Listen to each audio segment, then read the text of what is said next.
अपन बात कर रहे थे पृथ्वी से परे वाले पार्ट की। इसमें अपन ने ये पढ़ लिया था कि जो पृथ्वी है उसको अपन नीला ग्रह भी कहते हैं, और बुध और शुक्र ऐसे ग्रह हैं जिनके एक भी उपग्रह नहीं है। इसके आगे अपन बात करें तो अगला पॉइंट है मंगल ग्रह को। मंगल ग्रह, मंगल ग्रह को अपन लाल ग्रह कहते हैं। कौन सा ग्रह कहते हैं? लाल ग्रह। क्यों? क्योंकि मंगल ग्रह पर जो मिट्टी पाई जाती है उसका रंग कैसा है? लाल है। इसलिए मंगल ग्रह को क्या कहते हैं अपन? लाल ग्रह। अपन लिखें मंगल ग्रह को लाल ग्रह कहते हैं। मंगल ग्रह को लाल ग्रह कहते हैं क्योंकि इस पर पाई जाने वाली मिट्टी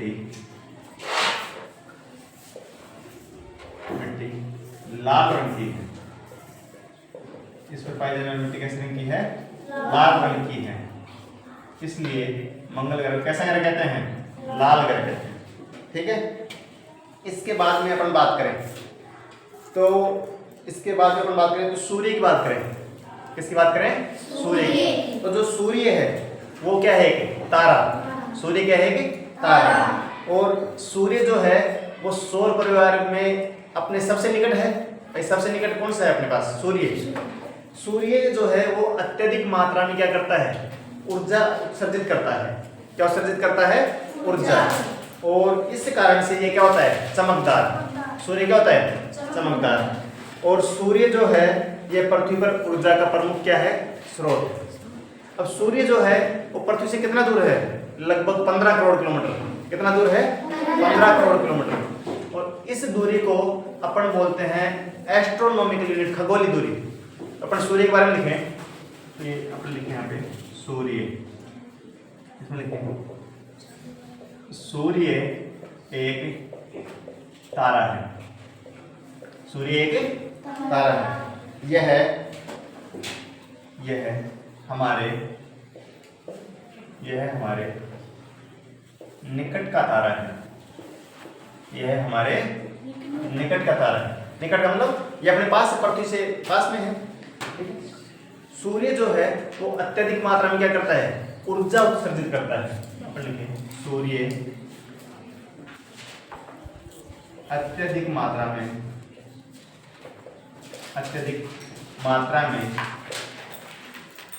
ऊर्जा उत्सर्जित करता है। सूर्य अत्यधिक मात्रा में ऊर्जा उत्सर्जित करता है। सूर्य अत्यधिक मात्रा में क्या करता है? ऊर्जा उत्सर्जित करता है। इस कारण यह क्या होता है? चमकदार। इस कारण यह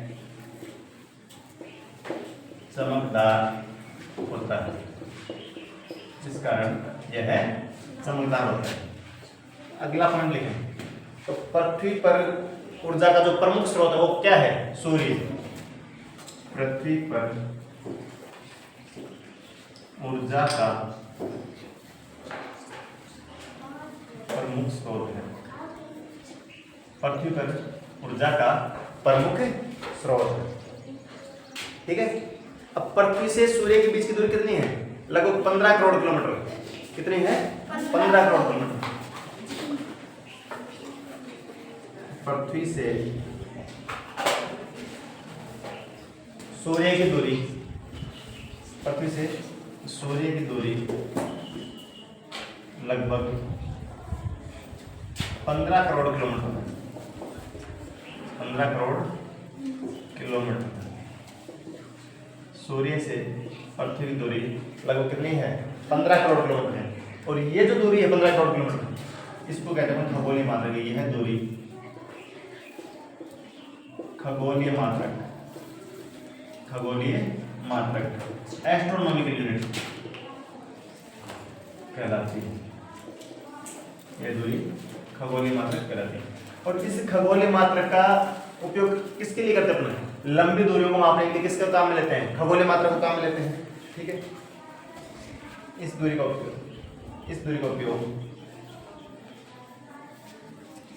उपयोग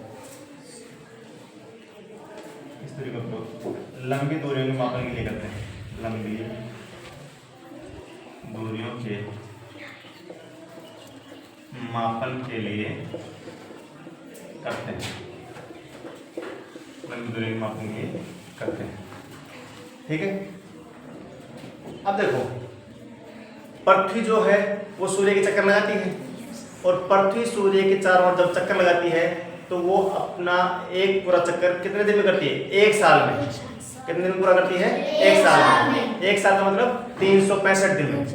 तो पृथ्वी सूर्य के चारों ओर अपना एक चक्कर पूरा कितने दिन में करती है? 365 दिन में। अपन लिखें,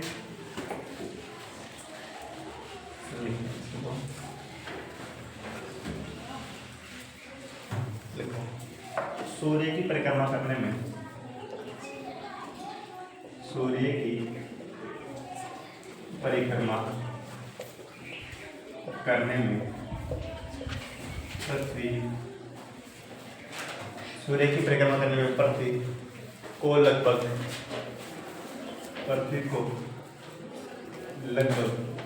365 दिन, या इसको 365 दिन क्या बोलते पढ़े? एक वर्ष। 365 दिन का समय लगता है, का समय लगता है। पृथ्वी सूर्य के चारों ओर एक चक्कर कितने दिन में पूरा करती है? 365 दिन में। जबकि पृथ्वी जो है वो अपनी अक्ष पे भी घूमती है, और अपनी अक्ष पे जो घूमने में जो समय लगता है वो कितना लगता है उसको? 24 घंटे। कितना समय लगता है? 24 घंटे। और 24 घंटे को क्या कहते हैं? एक दिन। ठीक है, तो अगला लिखिए, पृथ्वी अपने अक्ष पर, पृथ्वी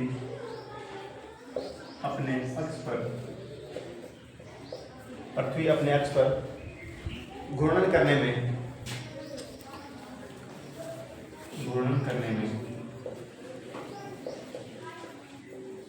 24 घंटे का समय लगाएगी। जिसे 24 घंटे के समय क्या कहते हैं? एक दिन। जिसे एक दिन कहते हैं, जिसे एक दिन कहते हैं। ठीक है, अब अपन बात करें तो आपने सूर्य ग्रहण का नाम सुना है क्या? अरे सूर्य ग्रहण का नाम सुना? सूर्य ग्रहण, सूर्य ग्रहण कब होता है? अमावस्या को। कब होता है? अमावस्या को। और सूर्य ग्रहण क्या होता है? देखो, सूर्य के चारों ओर चक्कर कौन लगाता है? पृथ्वी। पृथ्वी के चारों ओर चक्कर कौन लगाता है? चंद्रमा। पृथ्वी के चारों ओर चक्कर कौन लगाता है? चंद्रमा। जब चंद्रमा घूमते घूमते सूर्य और पृथ्वी के बीच में आ जाए, चंद्रमा घूमते घूमते किसके बीच में आ जाए? सूर्य और पृथ्वी के बीच में, तो जो चंद्रमा की छाया है वो पृथ्वी पर पड़ती है, और इससे क्या होता है? सूर्य ग्रहण होता है। तो अपन लिखें सूर्य ग्रहण। सूर्य ग्रहण, सूर्य ग्रहण कब होता है? अमावस्या को। कब होता है सूर्य ग्रहण? बताओ। अमावस्या को। तो अपन लिखें सूर्य ग्रहण। सूर्य ग्रहण इसको बोलते हैं सोलर एक्लिप्स, इंग्लिश में बोलते हैं सोलर एक्लिप्स। लिखें जब चंद्रमा घूमते घूमते, जब चंद्रमा घूमते घूमते सूर्य और पृथ्वी के बीच में आ जाता है, सूर्य और पृथ्वी के बीच आता है, बीच आ जाता है, तो इसकी छाया पृथ्वी पर पड़ती है, तो इसकी छाया पृथ्वी पर पड़ती है।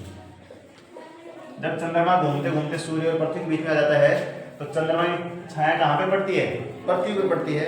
अब जहां जहां पे चंद्रमा की छाया पड़ती है वहां पे सूर्य ग्रहण दिखाई देता है। लेकिन जहां जहां चंद्रमा की छाया पड़ती है, वहां सूर्य ग्रहण, सूर्य ग्रहण दिखाई देता है। वहाँ वहाँ सूर्य ग्रहण दिखाई देता है। अब सूर्य ग्रहण कब होता है? अमावस्या को। कब होता है? अमावस्या को। अपन लिखेंगे सूर्य ग्रहण। सूर्य ग्रहण अमावस्या को होता है। सूर्य ग्रहण कब होता है? अमावस्या को होता है। ठीक है भाई। सूर्य और पृथ्वी के बीच में कौन आ जाता है? चंद्रमा। तब तो क्या होता है? सूर्य ग्रहण। अब इसके बाद में होता है, अपन पढ़ते हैं चंद्र ग्रहण। क्या पढ़ते हैं? चंद्र ग्रहण। जब पृथ्वी और सूर्य, जब पृथ्वी है ना, वो सूर्य और किसके बीच में आ जाती है? चंद्रमा के बीच में आ जाती है। इसमें तो क्या होता है? सूर्य और पृथ्वी के बीच में चंद्रमा आता है सूर्य ग्रहण में। तो और चंद्र ग्रहण में क्या होता है? सूर्य और चंद्रमा के बीच में कौन आ जाती है? पृथ्वी आ जाती है। ठीक है। और चंद्र ग्रहण कब होता है? पूर्णिमा को। कब होता है चंद्र ग्रहण? पूर्णिमा। तो अपन इसको लिखें चंद्र ग्रहण। चंद्र ग्रहण इसको बोलते हैं लूनर एक्लिप्स। क्या बोलते हैं? Lunar eclipse. जब पृथ्वी, सूर्य और चंद्रमा के बीच, जब पृथ्वी सूर्य और चंद्रमा के बीच आ जाती है, ये बीच आ जाती है, तो पृथ्वी की छाया चंद्रमा पर पड़ती है। तो पृथ्वी की छाया चंद्रमा पर पड़ती है। तो पृथ्वी की छाया चंद्रमा पर पड़ती है। ठीक है। और जिससे क्या होता है? चंद्र ग्रहण होता है। जिससे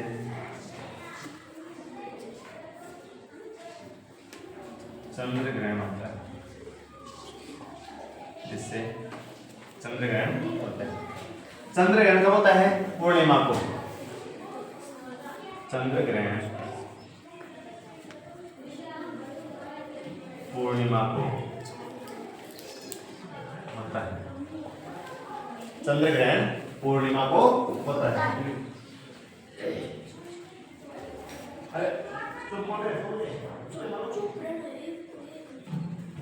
चंद्र ग्रहण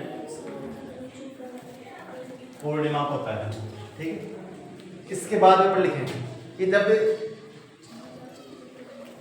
पूर्ण चंद्र ग्रहण होता है, जब पूर्ण चंद्र ग्रहण होता है, तो पूर्ण चंद्र ग्रहण के समय चंद्रमा कभी कभी लाल रंग का दिखता है। तो इसे क्या कहते हैं अपन? Blood moon. क्या कहते हैं? Blood moon. और ये जो है पृथ्वी के वायुमंडल द्वारा सूर्य के प्रकाश के परिक्रमण के कारण होता है। ठीक है। तो अपन लिखते हैं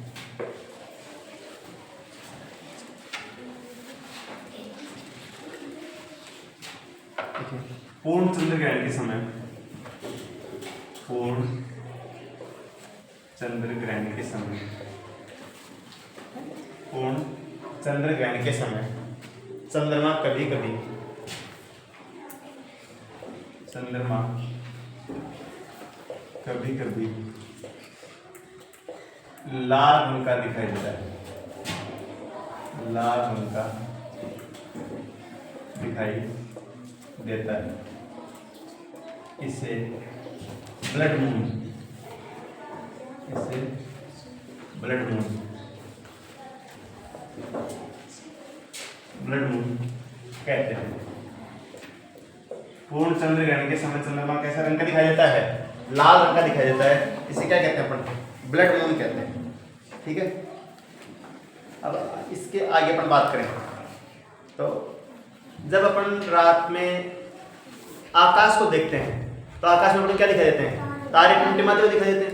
लेकिन वो जो तारे हैं वो एक पैटर्न में होते हैं और अपने को किसी व्यक्ति, किसी जंतु की जैसी आकृति दिखाई देती है। 5-7 तारे एक रेखा में हैं या एक आकृति बनाते हैं। बनाते नहीं बनाते? अपन क्या कहते हैं? देखो ये कुत्ते की जैसी आकृति है या ये व्यक्ति की जैसी आकृति है। तो ये जो तारों का जो समूह जो अपने को आकृतियां दिखाई दे रही हैं उसको अपन क्या कहते हैं? तारामंडल। क्या कहते हैं? तारामंडल। तो तारामंडल की बात करें अपन तो इसमें लिखो तारामंडल में, तारामंडल। तारामंडल में अपन लिखे तो इसमें देखो आकाश में दिखाई देने वाले, आकाश में दिखाई देने वाले, आकाश में दिखाई देने वाले तारों का ऐसा समूह है, तारों का ऐसा समूह है, आकाश में दिखाई देने वाले तारों का ऐसा समूह है जो मिलकर किसी आकृति, अब ये जो आकृति है ये जानवर की भी हो सकती है, व्यक्ति की भी हो सकती है, या किसी वस्तु की हो सकती है, वस्तु या व्यक्ति। आकाश में दिखाई देने वाले तारों का ऐसा समूह जो मिलकर किसी आकृति जैसा रूप बनाते हैं, आकृति जैसा रूप बनाते हैं,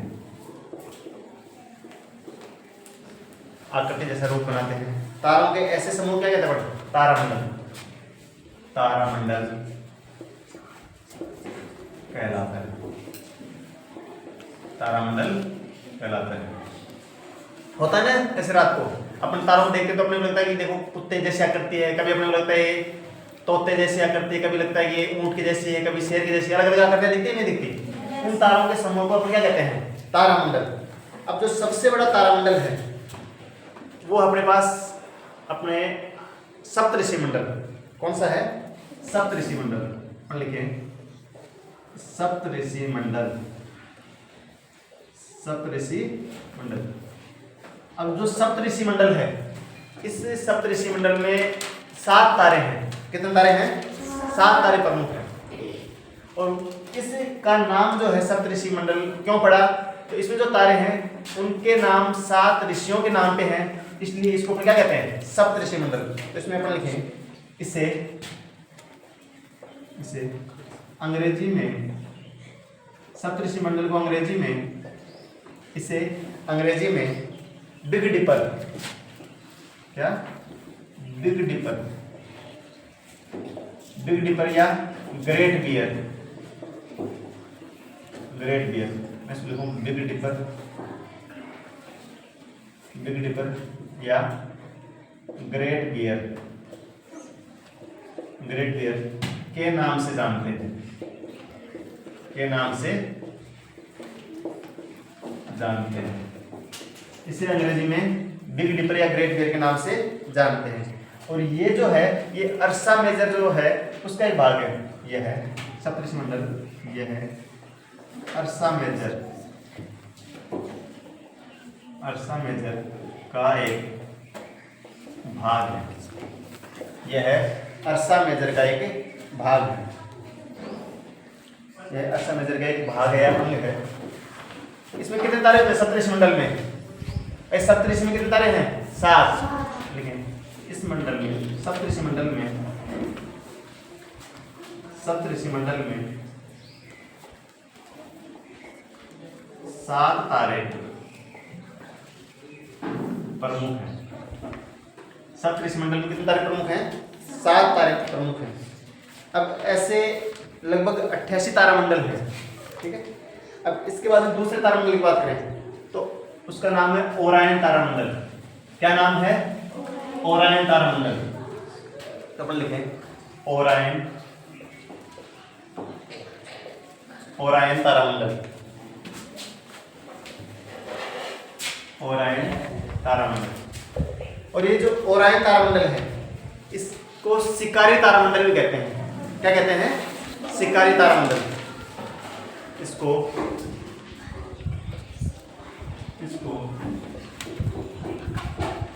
शिकारी तारामंडल भी कहते हैं। क्या कहते हैं? शिकारी तारामंडल भी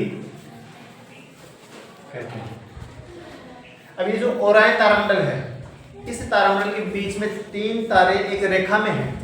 3 तारे की एक पट्टी में है, एक रेखा में है, जिसे कहते हैं शिकारी की पेटी। क्या कहते हैं?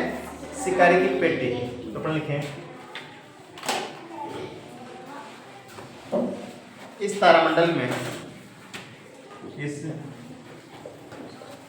तारामंडल के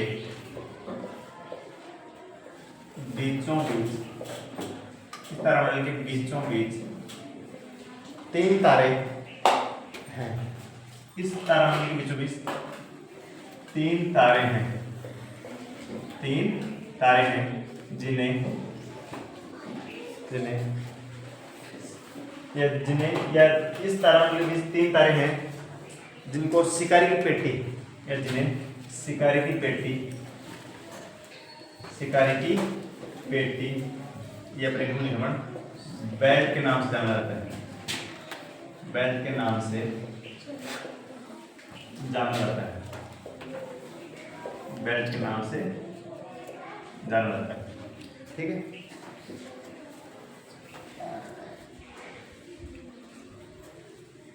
अब जो ओरायन तारामंडल, इसको क्या कहते हैं? शिकारी तारामंडल। एक है ओरायन का कुत्ता, ओरायन का कुत्ता। तो तारामंडल जो कैनिस मेजर है उसको अपन क्या कहते हैं? ओरायन का कुत्ता। अपन लिखेंगे तारामंडल कैनिस मेजर, तारामंडल कैनिस मेजर, कैनिस मेजर को ओरायन का कुत्ता, ओरायन का कुत्ता, ओरायन का कुत्ता के नाम से जानते हैं। तारामंडल कैनिस मेजर को ओरायन के कुत्ते के नाम से जानते हैं। ठीक है, अब जो कैनिस मेजर तारामंडल है इसका एक तारा है सीरियस। कौन सा तारा है? सीरियस। वो रात्रि आकाश का सबसे चमकीला तारा है। तो अपन लिखेंगे कैनिस मेजर, कैनिस मेजर तारामंडल, कैनिस मेजर तारामंडल का तारा, उसका नाम है लुब्धक। लुब्धक ये इसको बोलते हैं सीरियस, सीरियस। रात्रि आकाश का, रात्रि आकाश का सबसे चमकीला तारा है, सबसे चमकीला तारा है, सबसे चमकीला तारा है। ठीक है, अब ये जो सीरियस है इसको अपन बोलते हैं डॉग स्टार। क्या बोलते हैं? Dog star, dog star. ठीक है, अब इसके बाद में अपन बात करें लिटिल डिपर। लिटिल डिपर जो है वो एक छोटा तारामंडल है और अर्सा माइनर का भाग है। लिखें लिटिल डिपर तारामंडल एक छोटा तारामंडल है। लिटिल डिपर तारामंडल एक छोटा तारामंडल है जो अर्सा माइनर, अर्सा माइनर का अंग है। इसको हिंदी में लिखे हैं तो अर्सा माइनर, अर्सा माइनर का अंग है। ठीक है, अब लिटिल डिपर का जो सबसे चमकीला तारा है वो है पोलारिस। लिटिल डिपर का सबसे चमकीला तारा, लिटिल डिपर का सबसे चमकीला तारा पोलारिस है। कौन सा है? पोलारिस, पोलारिस है। और ये जो पोलारिस तारा है इसको अपन क्या कहते हैं? ध्रुव तारा। नाम सुना ना? ध्रुव तारा। कौन सी दिशा में रहता है? उत्तर दिशा में। ध्रुव तारा हमेशा कौन सी दिशा में दिखाई देता है? उत्तर दिशा में। और उत्तर दिशा में दिखाई देने के कारण अपने उत्तर दिशा का मालूम चलता है। अपन लिखें पोलारिस को, पोलारिस को ध्रुव तारा भी कहते हैं। पोलारिस को ध्रुव तारा भी कहते हैं। इसका दूसरा नाम है, या इसे पोल स्टार भी कहते हैं। पोलारिस को ध्रुव तारा या पोल स्टार भी कहते हैं। इसके आगे जो अपन बात करेंगे वो करेंगे क्षुद्र ग्रह और धूमकेतु की। ठीक है, तो वो बात करेंगे अपन नेक्स्ट क्लास में या नेक्स्ट वीडियो में। Thank you.